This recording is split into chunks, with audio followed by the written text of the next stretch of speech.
Hello people, this is Zippy and welcome to my classroom.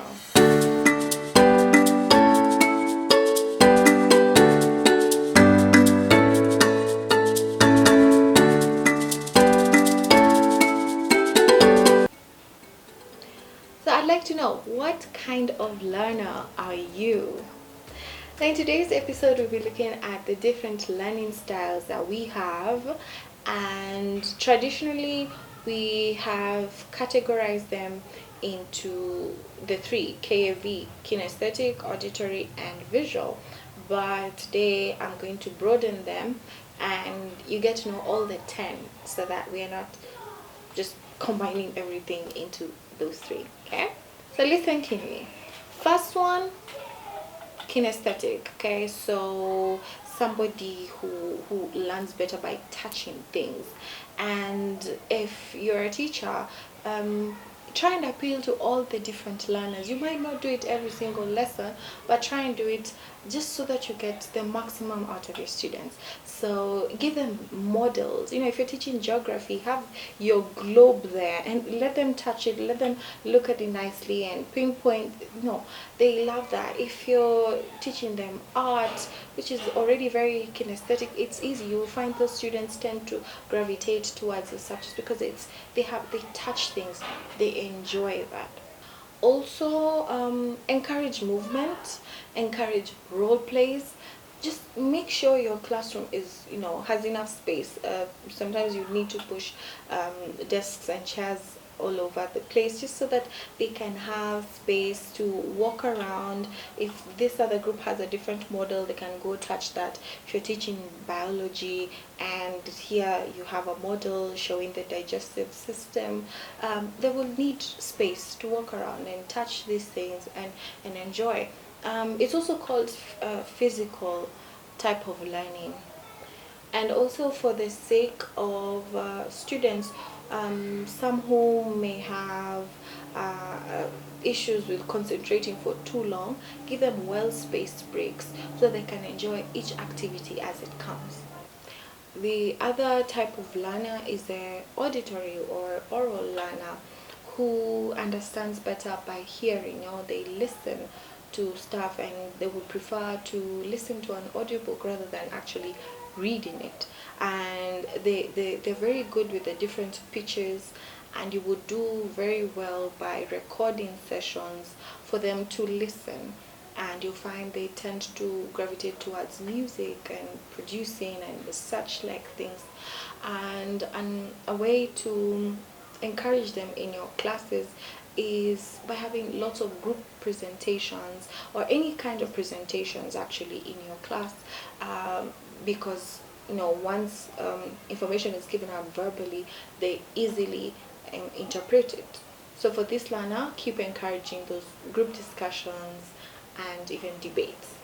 The other learner, this is the most common, and most research studies have shown that 65% of people are visual learners.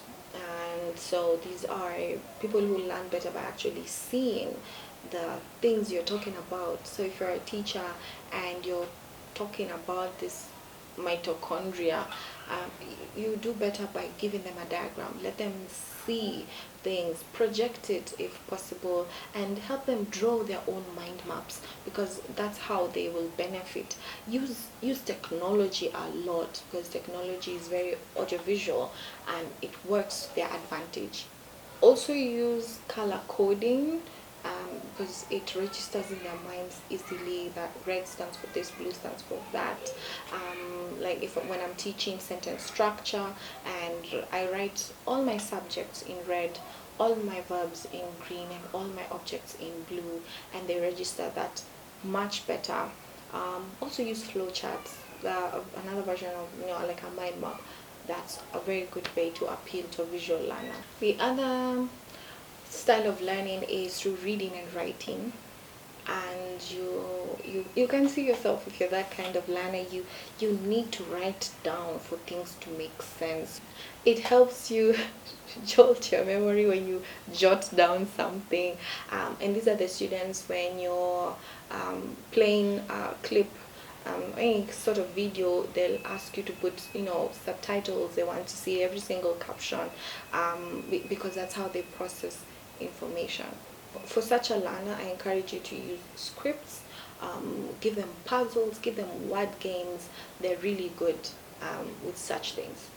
The other learning style is logical, and you see this especially with mathematicians. They're able to see things, see patterns where you can't see. I mean, because that's their learning style.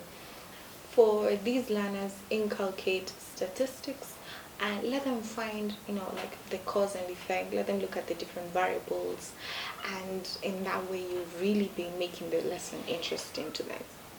This other learner, very close to the auditory learner, is a musical learner. We have people who learn better with music, and you'll find students, and I've seen this, where you teach a concept and they turn it into a song or even into a rap, and they learn it, in that style.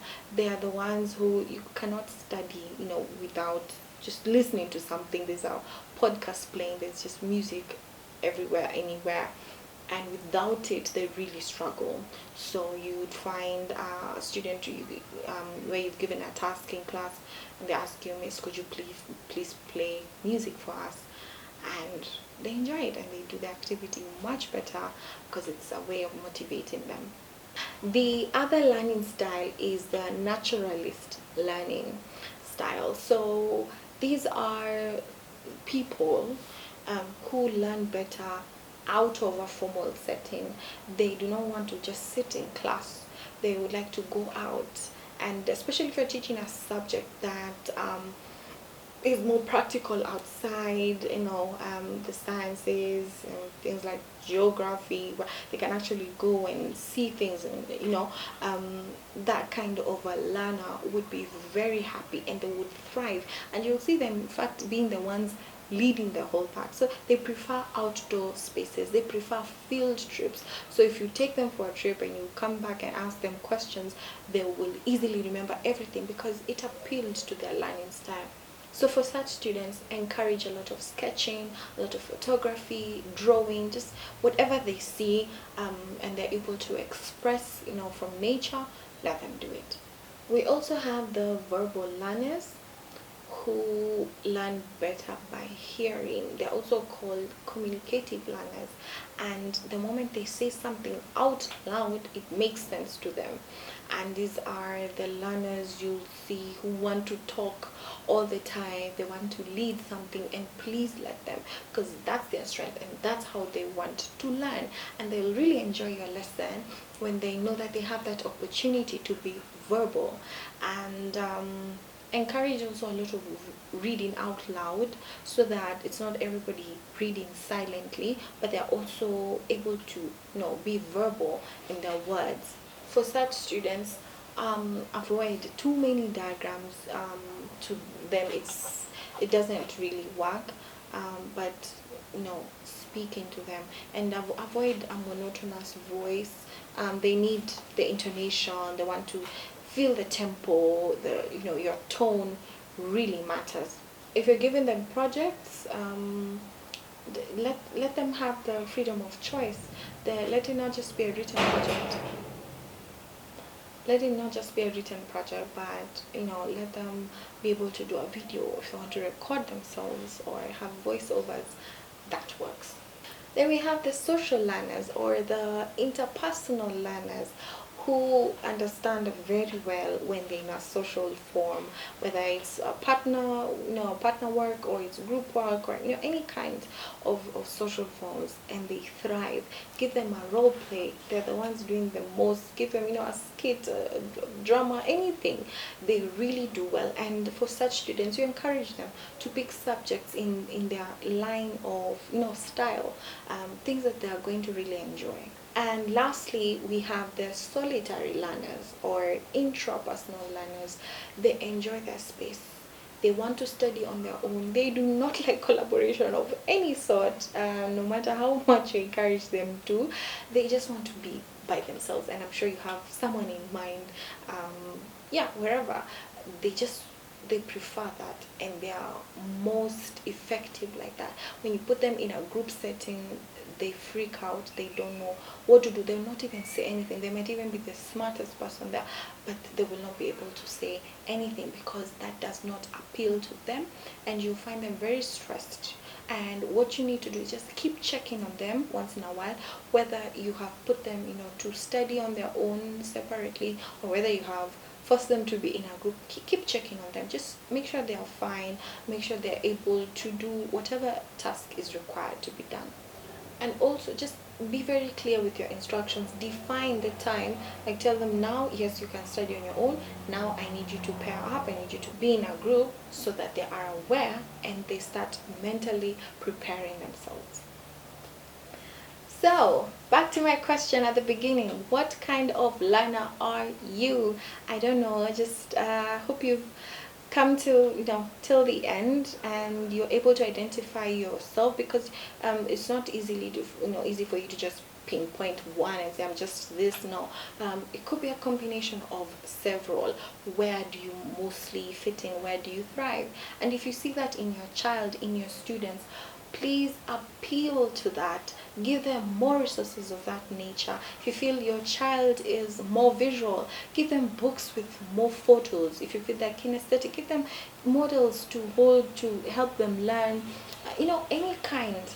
Find the learning style that will make your child, your student, thrive in their learning, because some students are disadvantaged in very many lessons because the teacher will just come in front of the class, talk and talk and talk and go, and you label this student who's not doing well as a student who is not very capable, yet you just didn't appeal to them. So make your lesson interesting to that child by employing different teaching methods that appeal to these different learning styles. Okay, thank you so much for sticking till the end. I hope you like this video. If you have, please like, share, subscribe, and I'm really happy to have this community that is growing, and I'm hoping that this has been a lesson that you won't forget. So see you next